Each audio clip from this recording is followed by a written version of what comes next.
ومن أحسن قولا ممن دعا إلى الله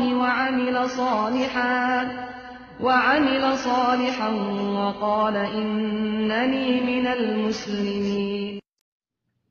আসসালামু আলাইকুম রহমতুল্লাহি ওয়া বারাকাতুহু।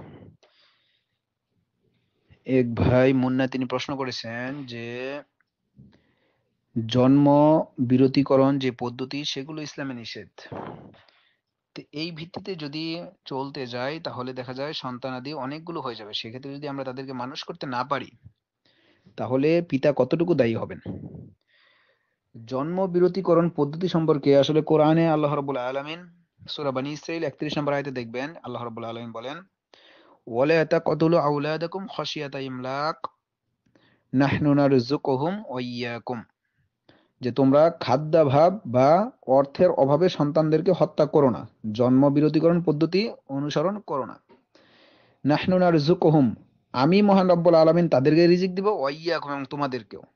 তাহলে রিজিকের দায়িত্ব আল্লাহ রাব্বুল আলামিনের। এজন্য যদি কেউ জন্ম বিরতিকরণ পদ্ধতি অবলম্বন করে তাহলে সেটি কখনোই জায়েজ হবে না। আল্লাহ রাব্বুল আলামিন এমনটি বলেছেন।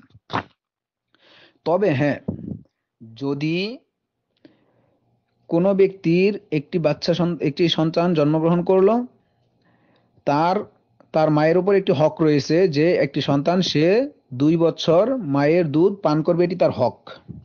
সে পান করবে, সে মায়ের দুধ খাবে, এটি তার হক।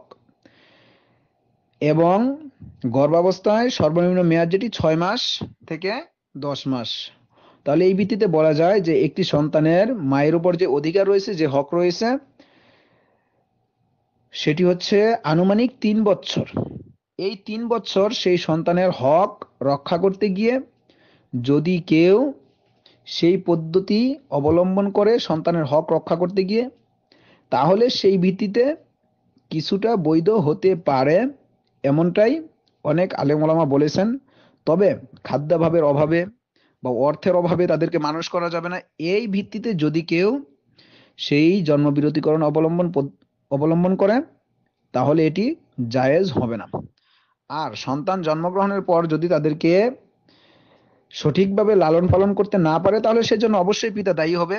পিতাকে চেষ্টা করতে হবে সাধ্য অনুপাতে তাদেরকে যথাযথভাবে লালন পালন করার জন্য, তাদেরকে ভালো মানুষ হিসেবে গড়ে তোলার জন্য পিতাকে যথাযথভাবে চেষ্টা করতে হবে। যদি তারপরেও সম্ভব না হয় তাহলে সেক্ষেত্রে পিতা দায়ী হবে না। কিন্তু পিতা যদি চেষ্টাই না করে আর সন্তানরা বিপথে চলে যায়, সেক্ষেত্রে অবশ্যই পিতাকে দায়ী করা হবে। শুধু তাই নয়, যারা তাদের সন্তানদেরকে ভালোভাবে শাসন করেনি, যার ফলে সন্তান বিপথে চলে গেছে, তাদের ব্যাপারে আল্লাহ রাব্বুল আলামিন কোরআনে বলেন যে সে সকল সন্তানরা কাল কিয়ামতের মাঠে আল্লাহ রাব্বুল আলামিনকে বলবেন, হে রব্বুল আলামিন, আমাদের পিতামাতাকে আমাদের সামনে এনে জাহান্নামের সম্মুখে তাদেরকে শুইয়ে দাও, আমরা তাদের উপর দিয়ে হেঁটে হেঁটে জাহান্নামে চলে যাব। কেন?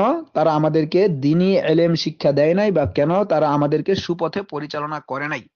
তাহলে অবশ্যই যদি তাদের ব্যাপারে আমরা সতর্ক না হই, যদি তাদেরকে আমরা সুশাসন না করি, তাহলে অবশ্যই আমাদেরকে জবাবদিহি করতে হবে। কিন্তু শাসন করার পরেও যদি বিপথে চলে যায়, সেক্ষেত্রে আল্লাহ রাব্বুল আলামিন আপনাকে পাকড়াও করবেন না। আশা করি উত্তরটি বুঝতে পেরেছেন।